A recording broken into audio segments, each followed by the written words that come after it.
notícia alarmant d'última hora sobre un incendi forestal causat pel residu de vidres a Palma, Mallorca.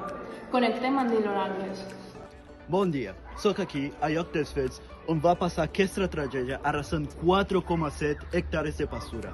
Amb sort, no va afectar cap habitatge del municipi. Hola, com estàs? No molt bé. I això que estàs? He vist una notícia sobre un incendi causat per la contaminació de vidre. Què dius? Has sentit qualque cosa, però no sé què ha passat. No ha vist res? No. Idò, aquest incendi ha estat causat per la contaminació que hi ha als boscos. Això ha creat un efecte llupa i ens afecta a nosaltres i als animals. Què dius? Això no pot ser. És molt fort. Ui, estàu xerrant sobre la contaminació que hi ha en els boscos? Sí. Pues jo casualment conec una empresa que és nom Resfilosa que es dedica a reciclar els vidres i fer rajoles. Que interessant. Això és molt interessant.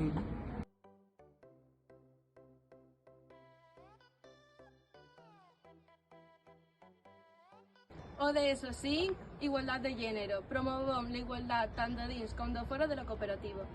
ODS número 8, treball digne i creixement econòmic. La nostra empresa dona treball a gent restauratiu i té un creixement econòmic digne i sostenible.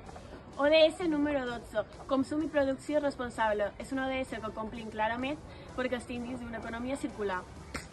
ODS número 13, acció per al clima. Utilitzant vidres que contaminen el medi ambient i així evitam el canvi climàtic.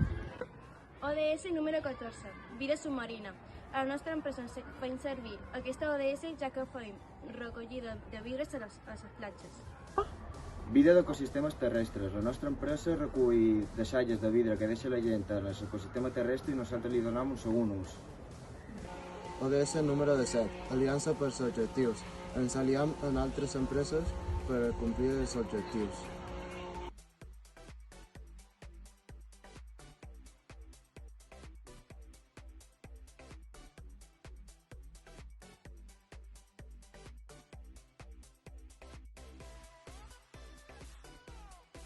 Per poder realitzar aquestes rajoles necessitem els materials següents: vidre, cement, motlles especials i aigua, que ens proporciona Edar1.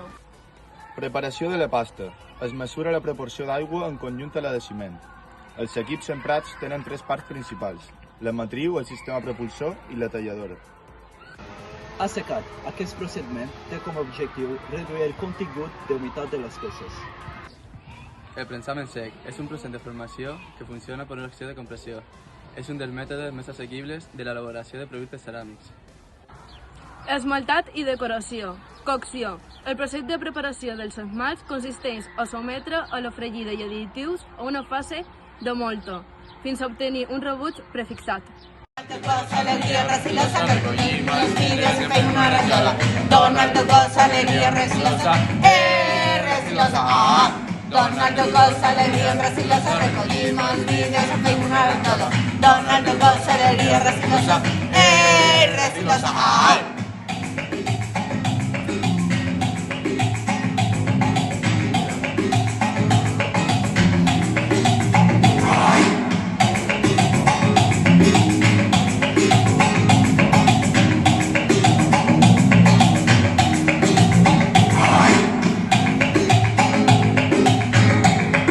¡Refilosa!